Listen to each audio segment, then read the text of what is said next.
现在都知道年轻人进厂首选半导体，但是我讲一句话啊，所有的半导体在我这个苏州半导体面前都是小趴菜。为什么？直接工资过万啊，长期稳定去做，里边有一个叫外棒的岗位，直接转技术员。还有就是这个厂离我这儿很近啊，离我公司直线距离3.5公里。你就是平常休息，或者说对吧？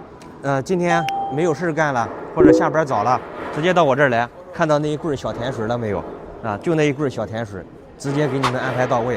这个厂的话，做半导体啊，不用讲，做过的肯定知道的，但是没做过的，他是做这个手机芯片，还有这个汽车芯片的，没有流水线，但是要穿无尘衣。如果说你穿不了无尘衣，它有一个后道岗位是穿这个静电衣的，两个可以自己去选。当然，穿无尘衣的话，工资会更高一点。年龄方面呢是在38以内啊，想离我近一点的。对吧？想整个常年稳定、工资高的，就我旁边这个半导体的啊，直接进。你别说什么其他的半导体，什么品呐、什么月薪呐、什么创啊，这些，在他跟前都是小弟弟。为什么？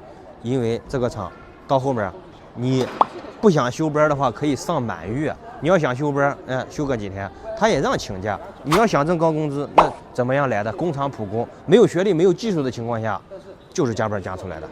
好了，我是工厂白老师，今天的话呢，咱们就先聊到这里，感谢大家的观看。